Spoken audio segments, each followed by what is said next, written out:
On January 9th, we had the Ring of Death updated to where it will not send you to your home spawn teleport location, but it will instead revive you and put a bleed on you for the next 3 minutes, dealing a total of 75,000 damage or triple that over the course of 3 minutes if you take the ring off. But now today, they have made a couple changes to the Ring of Death update. Before, you were essentially able to last indefinitely within a fight, depending on how you manage the damage intake. This could be very helpful for getting kills, and in some cases you were able to just indefinitely survive, which is pretty strong and, in my opinion, overpowered from the get-go. Today, Jagex rebalanced the ring to be more in line with what their original intentions were. So it won't work on a full insta-kill, which is now marked by the skull and insta-kill text. It will work on a soft insta-kill, which is marked by just having a skull but no text that says insta-kill. I'm not exactly sure where these are myself because I think they just made this change today, and I honestly thought that all insta-kills were treated the same. And lastly, there is the high damage insta-kill, which is technically not an insta-kill, but it's just an absurd amount of damage, something like 20k, that your character cannot have a max HP of, but you're able to mitigate this damage through defenses and such, and Ring of Death would work on damaging effects like this. They've now updated it so that the ring will start on 20% of the damage from the killing blow, and that will cap at 2000 HP. But if you are at a soft insta-kill, that will automatically start at 2000 HP, which is the max.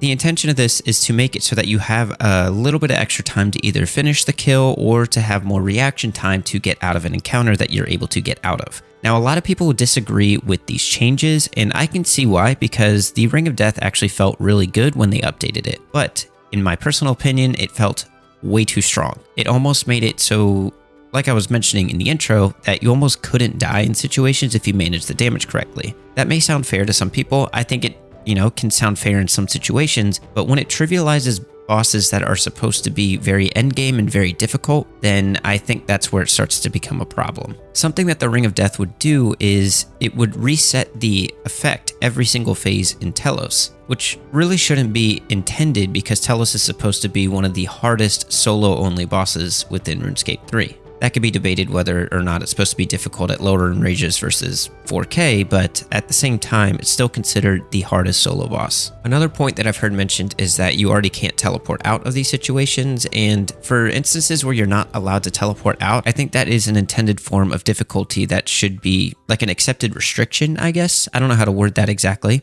But when you have mechanics that prevent you from teleporting out of an instance, like at Telos, that just adds to the difficulty of the boss because you have this mindset going in that it's either kill or be killed. So I'm either going to complete this kill and get the loot, or I'm going to lose money through death costs or what have you. The Ring of Death, I don't think is supposed to ever guarantee your kills. Granted, it's not necessarily guaranteeing kills, but the result that it would produce with its effect made it so guaranteeing kills was very, very high. And I don't think that's really good for the long-term health of the game. Hard bosses should be hard. There should be difficult things that will challenge your ability to play the game. And I think that the previous Ring of Death effects interfered with that. And even so, based on the Ring of Death update right now, it's still possible to, secure kills with its current effects. It's just not OP like it was prior to this update. But I mean, that's pretty much the bread and butter of what I have to say. I know that might be controversial, but when you really think about how it was prior to EOC, the only thing that you had was a Ring of Life, and we still have Ring of Life, and hardcores use it all the time, and it'll teleport you out of an instance instead of killing you when you fall below 10%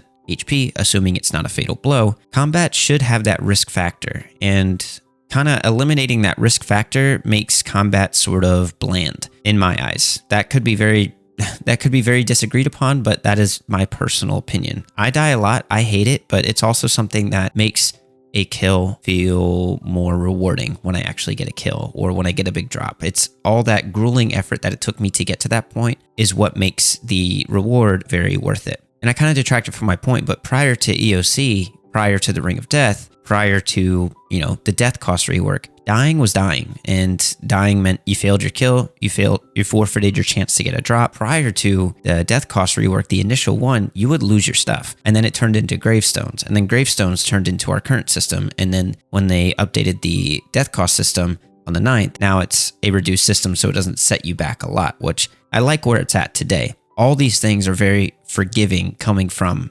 where the game has come from in general. Maybe that's a little bit of like a maybe a boomer take, if you want to call it that. But at the same time, just kind of knowing where RuneScape has come over the past 20 years, a Ring of Death, like a second chance to complete a kill, dying within a kill, and having essentially a free immortality with the con of that, like the balancing of that being a bleed. I think that is very generous, in my opinion. It's just, a second chance to complete your encounter when you made a mistake, when mistakes are typically punished, and that's how you learn from your mistakes. That kind of just would get rid of the mistake altogether. So anyway, that's kind of my opinion. At this point, I'm just babbling on. Ultimately, I don't think the ring is dead. I think it still has value. Do I think it's as good as it was before? Not at all, but I also think that is not a bad thing. The only thing I think I disagree with is having it proc after your sign. A Ring of Death is something that's always going to be consistent with every single kill. Like if your sign is already procced and you don't have a sign, like the Ring of Death is still going to work. So but I don't know how to explain what I'm thinking right now, but ultimately I think the sign should just go after the Ring of Death. That just makes more sense to me. So I don't know why that was changed. But anyways, if you have any other opinions, definitely let me know down in the comments, but I will see you in my next video. Take care.